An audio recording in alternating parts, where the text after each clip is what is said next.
자, 우리가 이 선거를 앞두고 말이죠. 초심을 잃지 말아야 될 것 같습니다. 그게 뭐냐면은, 자, 처음에는 대한애국당이 많이 입후보해서 선거운동 기간에 박근혜 대통령님의 그 무죄함과 그 다음에 석방을 위해서 또 이 허물어져가는 공산화돼가는 자유대한민국을 다시 세우고자 해서 입후보를 하시는 분들이 계시죠. 예, 그분들에 대해서 진심으로 감사드립니다. 자, 그런데 그런 마음으로 입후보를 해서 선거운동을 하다가 보면은 당선이 되고 싶은 욕심도 생기고 말이죠. 누군가가 자기 영역을 쳐들어온다 싶으면은 반발을 하게 되는 경우도 생기죠. 그러다 보면은 당에 대해서 불만, 불평을 가질 수도 있습니다. 그런데 가질 수도 있는데 가지시면 안 됩니다. 잘 삭히셔야 됩니다. 그냥 자기 혼자 자기 남편이나 자기 와이프하고 투덜투덜 대시고 공개적인 석상에서 방송을 통해서 당을 비방한다든가 그런 거는 하지 않으시는 게 좋을 것 같습니다. 그것은 왜 그러냐? 본인을 위해서 그래요. 본인의 인격적 성숙을 위해서 그렇게 하시면 안 됩니다. 저도 지난 한 7개월, 8개월 동안 지나오면서 타 방송에 논평도 했었습니다. 이야기 방송에도 논평을 처음 시작했고요. 그 다음에 허준 방송에도 논평을 했고요. 최초로 인터뷰를 한 거는 번개시장이었습니다. 국토대장정 때 작년 8월에요. 8, 9월 때. 그 시간 동안 지나오면서 제가 여러 사람들을 만났고 저도 상처를 많이 받았습니다. 그래서 제 주위 분들에게 제 상처를 개인적으로 말한 적은 있어도 방송에다 대고 떠든 적은 없습니다. 절대로 이 애국 유튜브 방송들은 말이죠. 애국의 이야기만 해야 됩니다. 개인의 불만, 불평은 방송을 통해서 하지 마셔야 됩니다. 자기 친구나 가까운 사람하고 커피 한 잔 마시면서 그냥 얘기 털어내시기 바랍니다.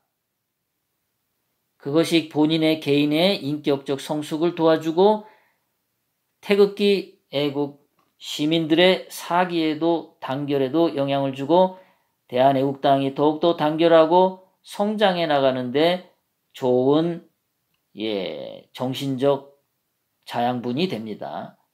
박근혜 대통령님을 석방하는 그날까지 박근혜 대통령님 그 고통을 생각해 보세요. 그 정도의 것들은 참을 수 있어야 됩니다. 제가 그랬죠. 참지 못하면 옆에 있는 사람하고 커피나 술 마시면서 그냥 얘기하라고요. 가슴속에 꾹꾹 담으면 병 될 수도 있으니까 방송에다 대고만 떠들지 말라 이겁니다. 공과 사를 구별해서 행동하는 어른이 좀 됐으면 좋겠습니다. 어른스럽게 행동해 주셨으면 좋겠어요. 앞으로도 선거가 다가옵니다. 선거가 다가오면서 막상 이제 내일 모레 24일부터 후보 등록이 시작이 됩니다. 후보 등록이 시작이 되면서 갈등이 생길 수도 있고 불평분이 있지만 여러분들이 가야 하는 길은 당선이 되면 좋겠지만 박근혜 대통령 석방을 위해서 입후보 한다라는 것을 잊지 않기를 바랍니다. 태극기 애국 시민들은 새로운 정신적인 각성도 있어야 됩니다. 저는 우리 태극기 애국 시민들이 이러한 정신을 가졌으면 좋겠습니다.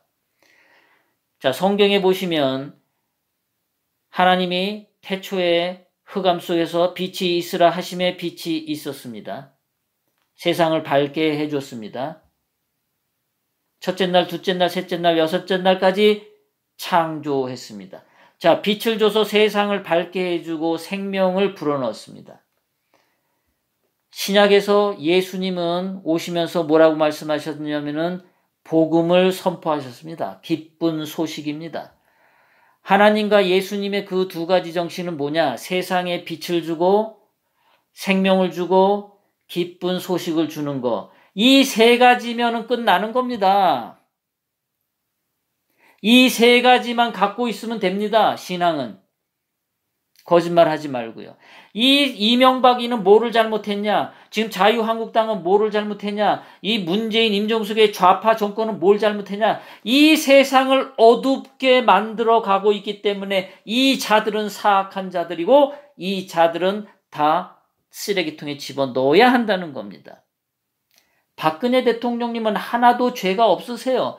밝은 분이십니다. 빛이 나시는 분입니다. 감옥에 계시지만은 이 전국에 있는 태극기 애국 시민들의 마음에 빛을 비추고 계십니다. 전 세계에 있는 미국에 계시는 우리 애국 동지들과 유럽이나 남아시아 이런 데 사시는 모든 해외 애국 동포들에게 그 감옥에서부터 빛을 쏘아주고 계시는 겁니다. 자유 대한민국을 사랑하는 애국심의 빛을 쏘아주고 계시지 않습니까? 감옥에 계셔도 그 빛을 쏘아주고 계시지 않습니까? 우리 태극기 애국 시민들의 마음을, 생명을 매일매일 넣어주시는 분이 박근혜 대통령님이시지 않습니까? 박근혜 대통령님의 존재야말로 우리에게 늘 기쁜 소식이지 않습니까? 우리가 태극기 애국 시민으로 태극기 혁명을 완수한다는 것은 빛을 비춰주고 생명을 샘솟게 하고 기쁜 소식을 나누어 가는 것이 태극기 애국 혁명이라고 저는 생각합니다. 여기 혹시 불자님들이 계시면 불자님들은 그런 이야기 있어요.